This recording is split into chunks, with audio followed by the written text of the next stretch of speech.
Hey folks, it's Ian here. Hope you're doing well. Wanted to do something a little different today. Take a look at my pedal board that I use with my acoustic guitar. Getting back into playing some gigs, which feels great, and thought this would be of interest to some folks out there. So let's take a look. So the whole thing rides in this pedal train road case. I've had this pedal train board for about 3.5 years. I've really been enjoying it. I actually went out and bought the exact same setup from my electric pedal board as well. Makes a great beer rest, as you can see, but it's a very durable and very functional piece of gear. Let's take a look inside. I'm using a one spot to power this whole thing, and I use George L's cables to keep everything wired together. So here's what we've got. Guitar goes into the Boss TU3 chromatic tuner. This is my favorite pedal tuner on the market. It's kind of an industry standard. From there, we go to the heart of the whole system. This is the LR Baggs Venue DI. I've had this particular box for about 5 years now, maybe even longer than that, and I've treated it really badly, and it's just held up extremely well. It's a really great tool for a gigging guitar player. It's got a lot of cool features to it that are very practical. As you can see, it does have a tuner, which I don't like very much. I've had kind of bad luck with it. That's why the TU3 is on here, but it is there, and it is workable. It's just not great.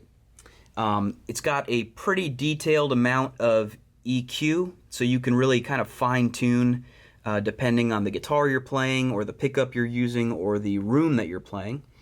A notch filter to get some of those wolf tones out of there if you're playing a particularly troublesome room.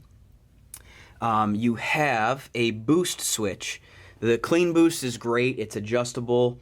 I use it all the time, mainly for either playing leads to kind of get above the band or above my brother when I play with him or whoever else I'm playing with.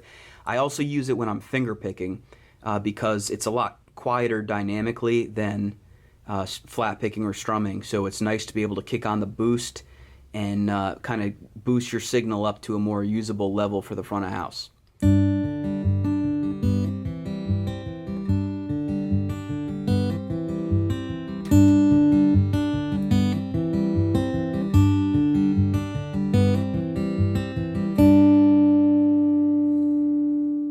So the Venue does have an XLR output, which goes to the front of house usually for me, and it does have a 1/4-inch output as well. A lot of times I'll run another acoustic amp on stage for some extra monitoring, just if I'm having trouble with the wedges that are already there.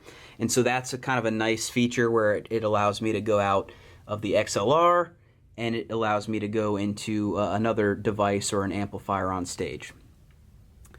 So out of the effects loop on the Venue, we go into the Strymon Flint. This is a great combination pedal. It's got reverb and it's got tremolo, kind of vintage-inspired reverb and trem.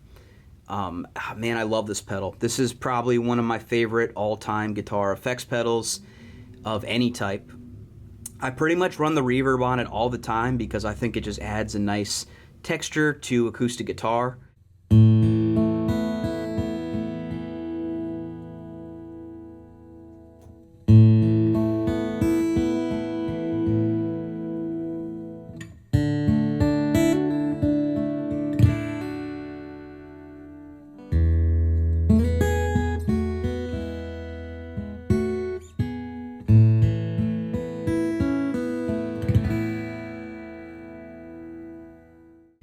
The trem is another kind of fun effect that I enjoy, just kind of putting it on, a pretty soft trem, and it kind of adds a really nice texture to lead lines or chords or finger picking or pretty much anything.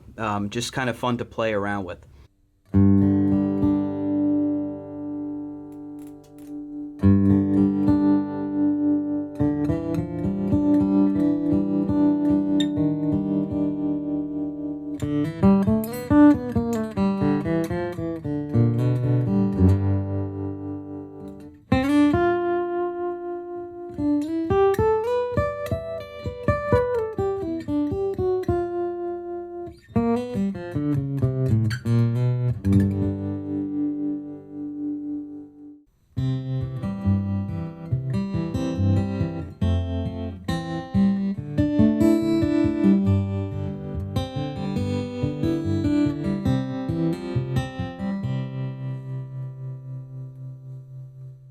From the Flint, we go up to another Strymon pedal, the Lex, which is a rotary speaker simulator.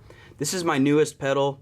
I'm still kind of figuring out, exactly how to use it, but I think the kind of sound of a Leslie can really work well with an acoustic guitar. And this pedal is really, really fun to play with. And it's, if I'm looking for something different, whether I'm taking a lead or even with some chordal stuff too, it's just got some really cool textures in it, and it's just kind of a fun pedal.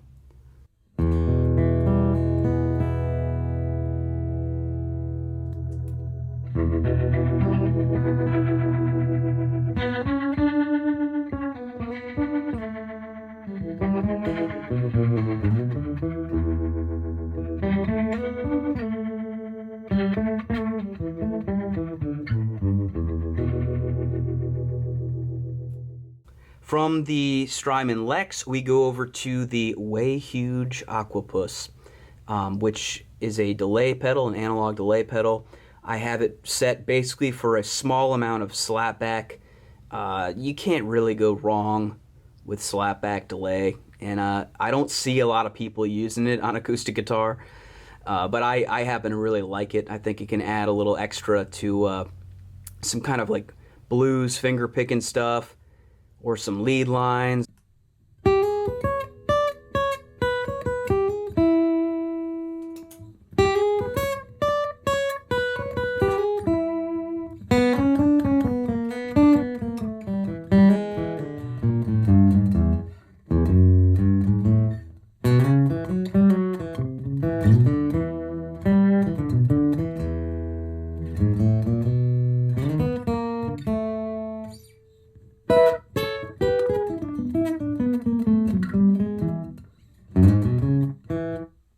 So that's the current board setup, folks. I really appreciate you watching. Hopefully you got something out of this. And this stuff always changes. So this is how it is now. Check back in 6 months, it might look completely different. But so far I'm pretty happy with the way this is set up. So take care. Thanks for watching, and we will talk to you soon.